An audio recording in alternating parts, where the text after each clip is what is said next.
मैं उस वक्त क्लास 4th में थी, तो दोनों भाई और हम लोग थे और कम घर से निकलते थे, तो निशाना बड़े बहन भाइयों ही के बनते थे। पढ़ने में भी पढ़ाते भी वही थे। शुरू में तो अम्मी ने बेस बनाई, फिर बड़े बहन भाइयों के हाथ लग गए, फिर बहुत जल्दी हम दोनों बहनें खुद मुख्तार हो गए। खुद मुख्तार होंगी, यानी विमेन एम्पावरमेंट जिसकी आज आप बात कर रही हैं, वो बचपन में हमने अपने बड़ों को लिफ्ट देनी छोड़ दी, खुद पढ़े। हमारा थोड़ा रिजल्ट भी खराब हुए, लेकिन हमने खुद ही की फिर उसके बाद सारी मेहनत।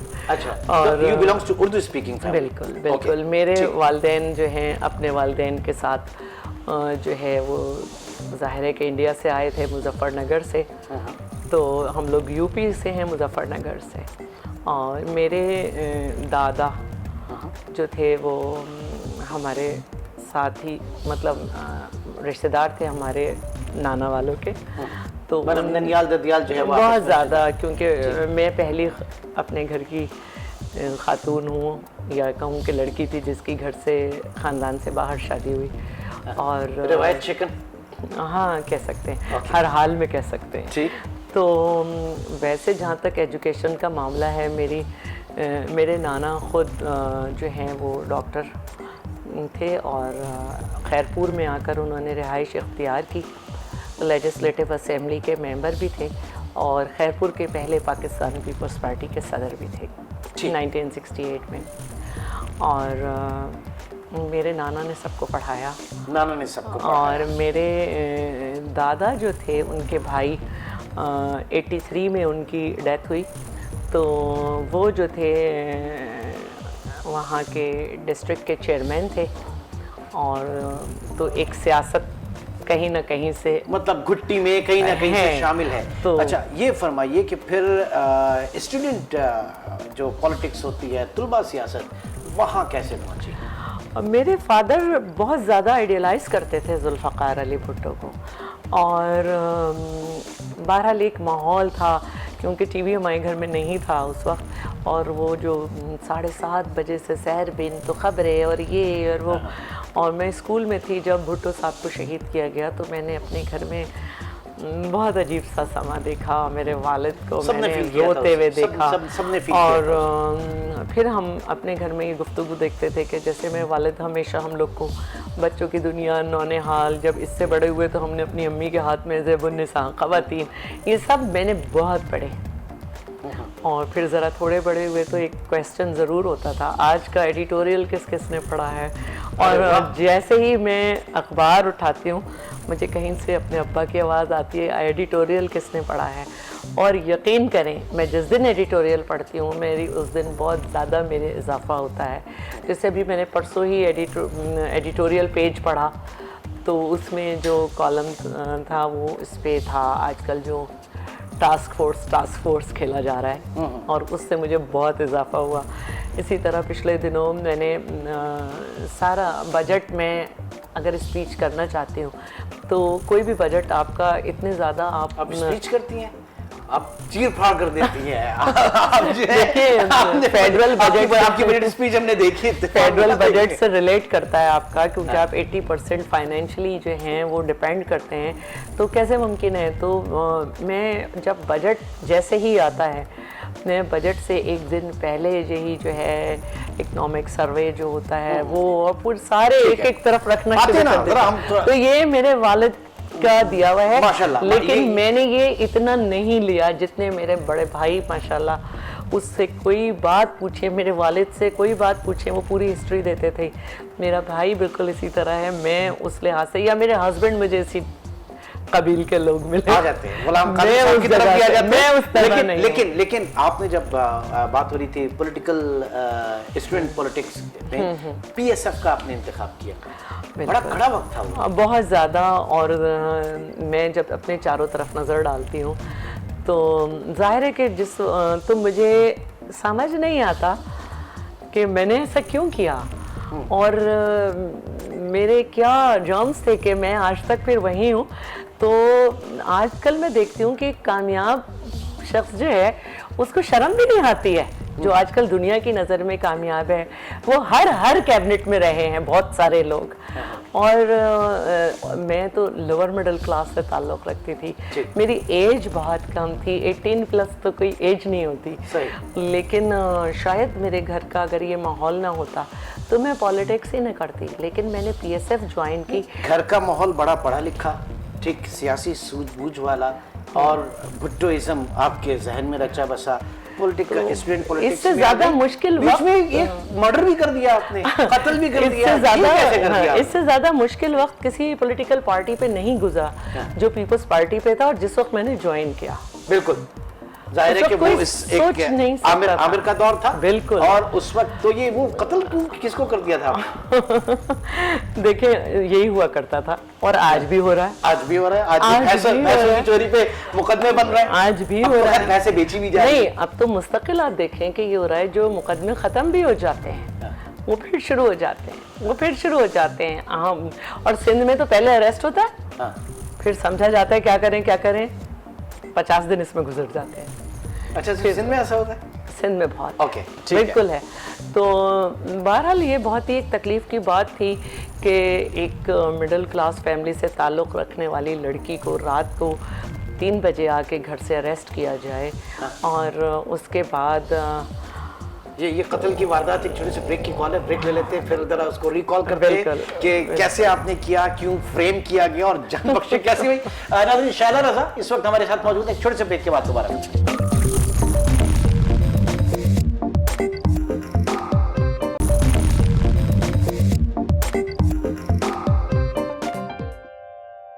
Welcome back. सैयदा शैला रज़ा इस वक्त हमारे सामने मौजूद हैं। तो क्या वारदात थी? 24 दिन सीआईए इन्वेस्टिगेशन का सामना रहा, रात 3 बजे अरेस्ट किया। ये तो उन्हें खुद भी नहीं मालूम था। पहले 7-8 दिन तो कोई भी वो मुकदमा नहीं बना सके, कोई केस नहीं था। फिर 27 दिसंबर को मुझे अरेस्ट किया था और 5 जनवरी जो है वो मुझे छोड़ दिया, या 4 छोड़ दिया, 5 को दोबारा अच्छा चली गई मैं। फिर 8 जनवरी को जो है वो घर से ले गए।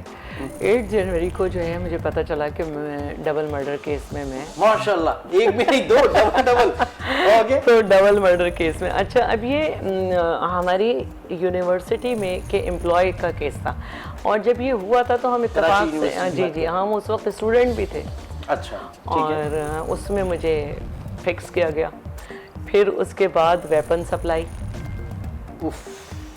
और बस ये तो फिर सिलसिले चल पड़ते हैं। लेकिन ये है कि ज़ाहिर है कि इस वक्त हम बड़े मज़े लेके ये डिस्कस कर रहे हैं, लेकिन जिस वक्त ये सारी चीज़ें हुई होंगी बहुत ही टेंस माहौल होगा आपके घर में। ज़ाहिर है कि एक लड़की और लड़की के साथ इस तरह की चीज़ें फेस करना बहुत इशू, और जो हमारा कल्चर है, जो हमारा मुआशरा है, वो इस चीज़ को एक्सेप्ट नहीं करता, तो प्रेशर तो बड़ा होगा। मेरे मामू का वलीमा था, अम्मी वहीं रुक गई थी और हम बहन भाई अब्बा के साथ घर आ गए थे। एक भाई जो मुझसे बड़े हैं वो डॉक्टर हैं, वो अपनी ड्यूटी पे थे, और जो उनसे बड़े हैं अब तो वो प्रोफेसर हैं, वो और मेरे कज़न मरहूम घर पे थे। और एक रूम में मैं और मेरी बहन थी और मेरे फादर दूसरे रूम में थे। तो वो घर का कुछ इस तरह से नक्शा था कि मेरे फादर बिल्कुल डिस्कनेक्ट थे, हमारे रूम में घुसते चले आए वो लोग और मेरा नाम लेके पुकार रहे थे। तो हम लोग समझे कि शायद अम्मी वगैरह कोई रात में आ गई है, कोई प्रॉब्लम हो गई है। और दरवाजे का खुलना था, गेट के तो अंदर वो कूद चुके थे, डायरेक्ट ड्राइंग रूम का जो है ना नॉक कर रहे थे। अब सब नींद में ही तो होते हैं, हम लोग को अंदाज़ा ही नहीं हुआ। हमने कहा चलो ड्राइंग रूम खोलते हैं, ड्राइंग रूम से बाहर जाने के लिए। तो वो सारी एक फ़ौज ज़फ़र मौज अंदर आ गई। कोई यूनिफॉर्म में नहीं था, खातून थी एक। मैंने बस जल्दी से शॉल लिए और मुझे लेके रवाना, और मेरे फादर को भी बाद में पता चला।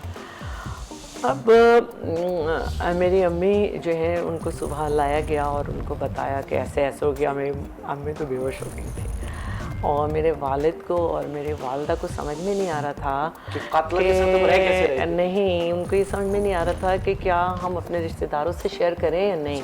एग्जैक्टली क्या हम किसी को बताएं कि हमारी लड़की अरेस्ट हो गई है या नहीं। तो नज़र अकबर साहब जो इस वक्त जस्टिस हैं, वो भी मेरे मामू हैं, और मेरी अम्मी के खालाजाद भाई हैं, तो उनके वालिद साहब भी एडवोकेट जनरल रह चुके हैं। उनके पास जो है मेरे वालिद साहब गए और कहा कि ऐसा हो गया, तो उन्होंने कहा तुमने मुझे बताया क्यों नहीं, ये तो कोई ऐसी बात ही नहीं है। फिर अगले दिन जो है वो, और सुबह तक तो मेरे घर वाले मुझे ढूंढते रहे कि मुझे उठा के कौन ले गया है। 7 या 8 बजे के करीब मुझे उनको पता चला कि जी मैं इस CIA सेंटर में हूँ। तो उनको कुछ समझ में नहीं आया, तो उन्होंने 100 रुपीज़ दिए कि उसे दे देना, कुछ खा ले, वो मुझ तक पहुँचे नहीं। तो मतलब बहुत ही अजीब सी वक्त था, क्योंकि मेरे एक ही भाई जो थे वो फाइनल ईयर में थे और वो मुख्तलिफ जगह पे हाउस जॉब के साथ जॉब भी करते थे, और मेरे वालिद थे, तो वो कड़ा वक्त गुजर गया, जो बहुत ही मैंने बहादुरी से और मेरे घर वालों ने सब्र के साथ गुजारा। रिवायत शिकन कैसे बनी? गुलाम कादिर साहब से मुलाकात कैसी थी? कादिर पार्टी में ही थे, मेरी ऐसा इनसे कोई मुलाकात नहीं होती थी, लेकिन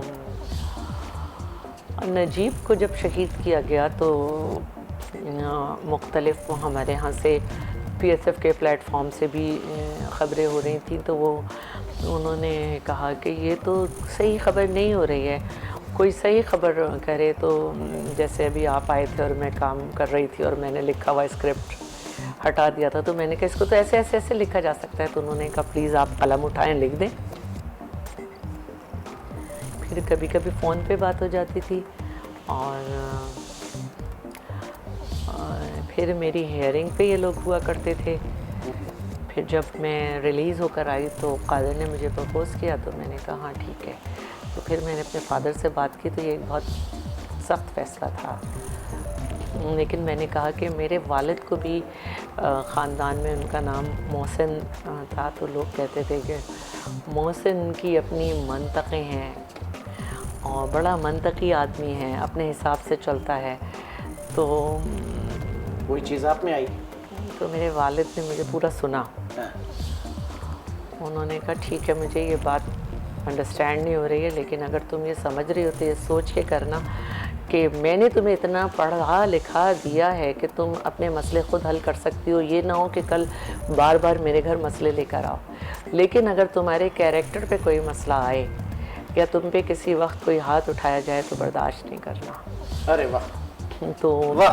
तो फिर मैंने कादिर से जब पहली मेरी अना पे कॉम्प्रोमाइज़ नहीं तो करना, पहली मेरी जब कादिर से लड़ाई हुई तो कहने लगे कि अब तुम भी वही करोगी कि अपने घर में बताओगी। मैंने कहा नहीं, मेरे अब्बा ने ये कहा था। कहने लगे क्या कहा था? मैंने कहा ये 2 बातें कही थी, तो इन 2 का ख्याल रखना, वैसे लड़ने में मैं भी कम नहीं हूँ। तो हमारी पहली लड़ाई का एंड इस तरह हुआ कि मैंने ये 2 बातें बताई। मैंने कहा जहाँ तक लड़ चुके हो काफ़ी है, इसके आगे की बात जो है ना वो मुझे मेरे वालिद ने ये बताई थी। तो उन्होंने हंसना शुरू कर दिया। तो उसके बाद हमारे हफ्ते में 2 झगड़े तो ज़रूर हो जाते थे, लेकिन एक अखलाक़ी जो एक बात थी वो हमेशा रही, और हमने बहुत मुश्किल वक्त गुजारे। एक वक्त ऐसा था कि शैला बीबी कहते हैं कि गमे हुसैन के अलावा कोई गम ना दे खुदा, लेकिन आपकी ज़ात ने एक ऐसा गम जो मरते दम तक, हम स्पीचलेस हैं। आपके दोनों बच्चे जो है एक हादसे का शिकार हुए। एक माँ की हैसियत से बहुत कड़ा वक्त होगा, बहुत कड़ा वक्त होगा। आई रेड समवेयर कि ऐसे में बीबी शहीद ने जो है आपकी बड़ी काउंसलिंग की, उन्होंने बड़ी हिम्मत बंधाई। थोड़ा बीबी के हवाले। अच्छा, एक तो मैं ये कहना चाहूँगी, पहले वाली बात को ज़रूर मैं कंटिन्यू करूँगी कि हम दोनों ने बहुत सख्त वक्त गुजारा, क्योंकि मेरे हस्बैंड को जो है वो जॉब से निकाल दिया गया था। जब 90 की गवर्नमेंट टॉपल हुई थी तो उनको निकाल दिया गया था। एक दिन हमारे पास कॉइन्स की शक्ल में सिर्फ 123 रुपीज़ थी, 123, लेकिन हमारे दरमियान कभी पैसे पे झगड़ा नहीं हुआ।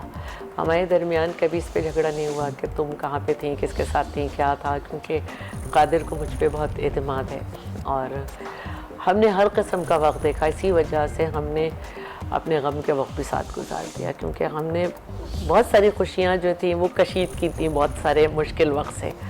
तो ये एक बड़ा मुश्किल वक्त था जो ज़ाहिर कुदरत की तरफ से था।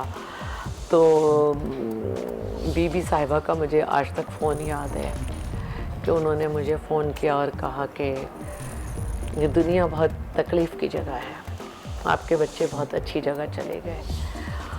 और ना उस वक्त मुझे इतना होश था कि मैं बहुत सारे जुमले याद करूं, लेकिन मुझे याद है कि उन्होंने कहा कि आपका गम बहुत बड़ा है, मुझसे भी बड़ा है। ज़ाहिर है कि उस वक्त ना मीर की डेथ हुई थी, ना सिर्फ मतलब भुट्टो साहब, और लेकिन एक माँ की हैसियत से उन्होंने कहा कि आपका गम बहुत बड़ा है, मुझसे भी बहुत बड़ा है, और ये कोई दुनिया अच्छी जगह नहीं है, बच्चे बहुत आराम से हैं। फिर वो भी कुछ नहीं कह सकी थी, उनकी मतलब उनका भी मतलब मैं बहुत सी जगह में एज मिनिस्टर या डिप्टी स्पीकर में गई, तो मेरे लिए दुनिया में सबसे मुश्किल काम ये होता है कि मैं ताज़ियत कैसे करूं, मैं कहाँ से अल्फाज लाऊं। तो मैं ये समझती हूँ कि बीबी के पास भी अल्फाज बहुत मुश्किल हो रही थी उन्हें, और मैंने बीबी को उस वक्त भी सुना है। मेरी बेटी का 4th बर्थडे था और उस दिन मीर मुर्तज़ा भुट्टो को शहीद किया गया था। तो स्वयं का दिन मुझे याद है कि बीबी साहिबा ने कहा कि आज हमारे ख़ानदान की हम 3 औरतें हैं और हमारे सामने हमारे 3 मर्दों की कब्र है। तो मुझे बीबी के दुख के बड़े अंदाजे थे और मैं महसूस कर रही थी कि उसके बावजूद उन्होंने मुझे तसल्ली देते हुए कहा कि मैंने भी बड़ा गम देखा है, वालिद का, शाहनवाज का, मीर का नाम नहीं ले सकी हूँ। मतलब उनके पास अल्फाज नहीं थे और वो मुझे मतलब सिर्फ एक बहला रही थी। बाद में उन्हें मुझे पता चला कि पार्टी से कि उन्होंने पूरी पार्टी को कह दिया था कि इसके पास पहुँचो, इसके पास जाओ और किसी चीज़ की कमी ना हो। लेकिन वो गम तो जाहिर है कि वो गम उसका कोई मदावा नहीं, साहिब औलाद जो है वो उसको महसूस कर सकता है। ये जब तक इंसान की जिंदगी है उसके साथ। फिर जब वो आने वाली थी, मैं एक ब्रेक की तरफ चलते हैं। ब्रेक के बाद नाज़रीन, सैयदा शहला रज़ा इस वक्त हमारे साथ मौजूद हैं। इनकी ज़िंदगी बड़े नशीब व फराज पर मबनी है, बहुत बामरूज इन्होंने देखा, लेकिन ज़ाहिर है कि अंदर का जो इंसान है, अंदर के इंसान की जो फीलिंग्स हैं मुख्तलिफ खुशी के औकात में और गम के औकात में, आज हमारी खुशकिस्मती है कि आज TV के इस प्लेटफॉर्म से ये हमसे शेयर कर ली। एक छोटे से ब्रेक के बाद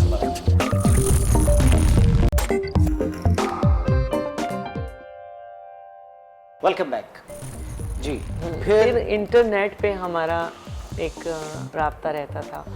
तो जब आने वाली थी बीबी साहिबा, तो उन्होंने इंटरनेट पे ही हम थे, तो उन्होंने मुझसे कहा कि मैं ये चाहती हूँ कि जब तुम आओ, मैं आऊँ तो तुम मेरे साथ हो। दुनिया में लोग बहुत गमज़दा हैं और लेकिन आप और मैं भी गमज़दा हैं।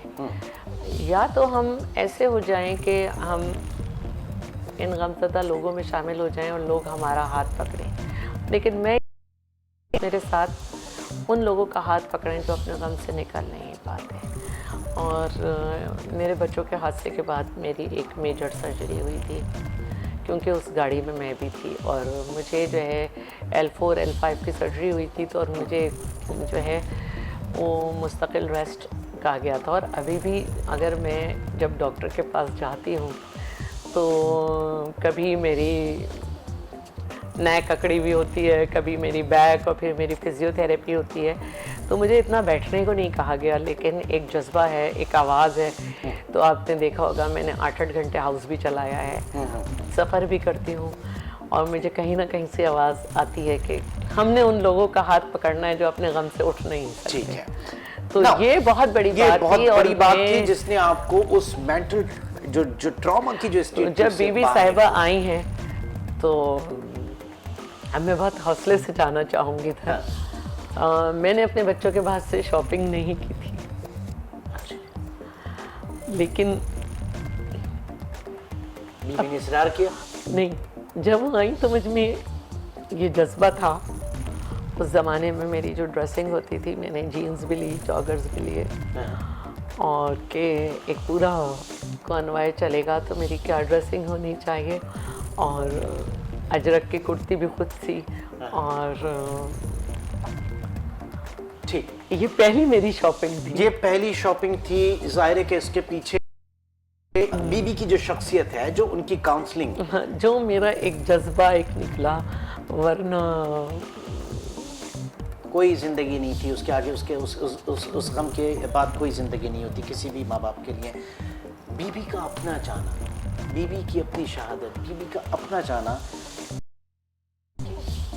पहले तो हम उनको एक देखते थे सिर्फ पाकिस्तान पीपल्स पार्टी के पर्सपेक्टिव में, लेकिन वक्त ने साबित किया कि बीबी कितना बड़ा नुकसान हुआ उनके जाने से पूरे पाकिस्तान के लिए। ये सब ये तो इतना बड़ा है कि मैंने आपसे कहा कि जो मेरी सर्जरी हुई है उसके बाद से मुझे ये सफ़र नहीं करने चाहिए कि मैं गिलगित बल्तिस्तान चली जाऊँ, फिर गिलगित बल्तिस्तान की ऊंची नीची सड़कों पे मैं सफ़र करूं, गिलगित से अस्तोड़ चली जाऊं, गिलगित से जो है हुंजा जाऊं, फिर बल्तिस्तान पहुंचूं, फिर बल्तिस्तान के सारी जगहों पे वहां तक चली जाऊं, सियाचिन तक, जहां पे शायद बीबी के बाद मैं ही गई, बड़ी एडवेंचर, बीबी के बाद मैं ही गई, वहाँ तक जाऊँ अपनी पार्टी की कैंपेन के लिए, फिर कश्मीर में जाऊँ, आराम नहीं करूँ, या मुझे कोई यही नहीं वॉच कर रहा कि मैं 9 बजे आऊँ, 5 बजे के बाद जाऊँ। और ये बच्ची बैठी हुई है मेरी PS, उसने कहा मैं इतने लोगों के साथ काम किया, आप तो हर वक्त बस फाइल में घुस के चीज़ें निकालती रहती हैं, तो मुझे कोई कह नहीं रहा है। ये बहुत ही एक छोटा सा डिपार्टमेंट है, बहुत ही मिनिमम इसका बजट है, लेकिन मैं ये चाहती हूँ कि जो मेरे डिपार्टमेंट का काम है, मॉनिटरिंग, लीगल असिस्टेंस और काउंसलिंग, ये मैं इसको इस हद तक ले जाऊँ कि इससे पहले इसमें नहीं हुआ। ठीक है। एज ए डिप्टी स्पीकर आपने हाउस भी चलाया और बड़े धुआंधार तरीके से चलाया। ये नुसरत सहर अब्बासी से आपका कोई 36 का आंकड़ा है, कोई बहुत ज़्यादा मोहब्बत है, दोस्ती का रिश्ता है, हम समझ नहीं पाते है क्या? 2 बातें हैं हम दोनों के दरमियान मुश्तरक, वो भी ग्रास रूट से आई है, मैं भी ग्रास रूट से आई हूँ, और वो भी एक वर्कर है। ये अलग बात है कि पहले पीपल्स पार्टी की वर्कर थी, फिर अपने ससुर के कहने पे अपनी पार्टी से हो गई, लेकिन बहरहाल मतलब इसके एक्सप्लेनेशन में एक नुसरत सहर अब्बासी का प्रोग्राम पक्का हो गया। और जी बिल्कुल, वो पहले हमारी पार्टी का वर्क किया करती थी, लेकिन फिर अपने ससुराल की वजह से वो उधर चली गई। हमारे यहाँ लड़कियों को इस तरह के फैसले करने पड़ते हैं, लेकिन एक मेहनत तो कर रही है ना, मैं ये समझती हूँ मेहनत कर रही है, लेकिन आप लोगों के जो फूल, मोहब्बत के फूल जब अब आप लोगों के मैं होते जरूर हैं, कहूँगी, खुश कलामी जो होती है, खुश गुफ्तारी जो होती पहले है, मैं ये समझती हूँ कि ये बहुत छोटी बात होगी अगर मैं ये ना कहूँ कि हमारी जो ऑपोजिशन है उसमें 75% उसकी मेहनत बहुत होती है, चाहे वो चीख के करे, जैसे भी करे, ये उसका मामला है, लेकिन वो अपने आप को मनवाती है।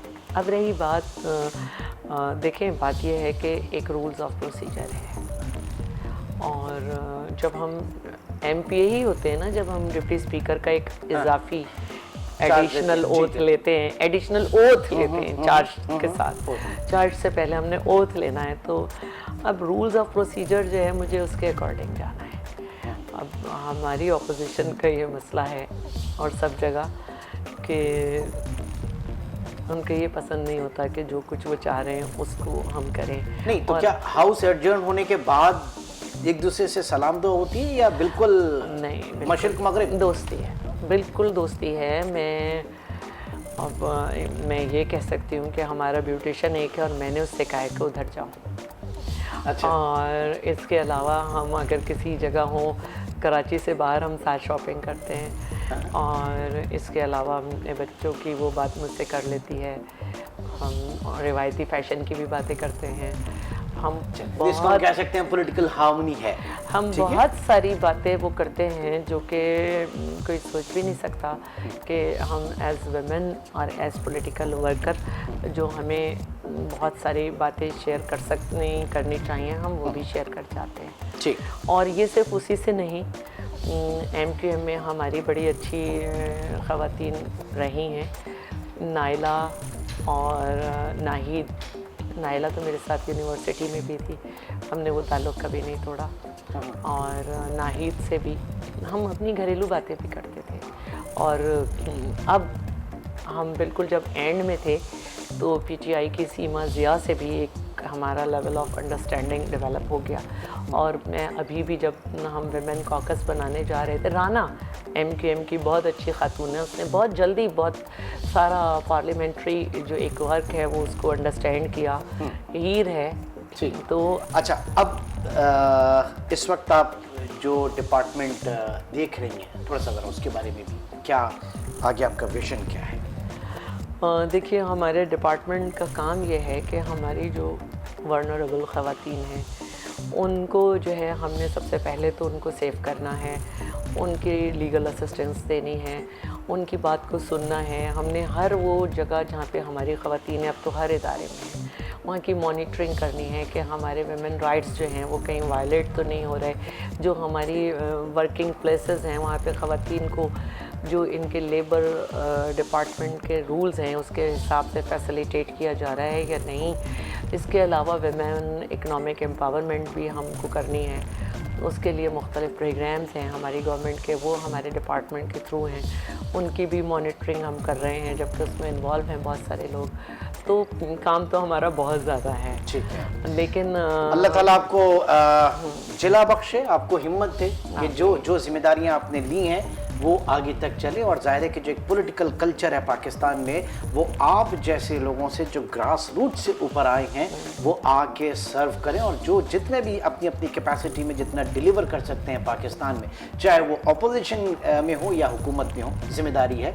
और हमें खुशी है कि आप बहुत अच्छे तरीके से अपनी जिम्मेदारियाँ पूरा कर रही हैं। मैं बस सिर्फ एक बात चाहती हूँ, और मैं ये चाहती हूँ कि हमारे यहाँ बहुत सारे क़वानीन हैं, बहुत सारे राइट्स हैं। ज़ाहिर क़वानीन होंगे तो राइट्स भी होंगे, लेकिन हमारे यहाँ मोस्टली वो 5 स्टार होटल्स में बैठ के बता दिए जाते हैं।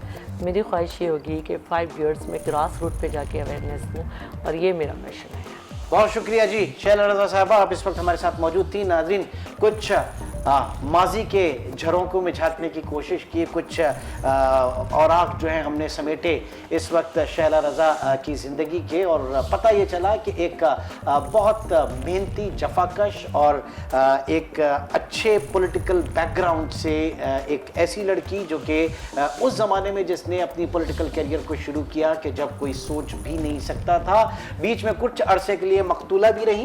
बहुत बहुत शुक्रिया। और जाहिर है कि इस वक्त हमारी कोशिश होगी अपने इस प्लेटफॉर्म से ऐसे ही लोगों को आपके सामने लेकर आए, जिनको हम देखते हैं टेलीविजन स्क्रीन्स पर, देखते हैं सियासी खबरों में, देखते हैं, उनसे हम किसी से मोहब्बत भी करते हैं, किसी से नफरत भी करते हैं, लेकिन उस शख्सियत के पीछे है कौन, ये जानने की कोशिश आज टीवी ने शुरू की है। इंशाल्लाह आपसे फिर मुलाकात होगी। अपना बहुत ख्याल रखिएगा। अल्लाह हाफिज़। Thank you.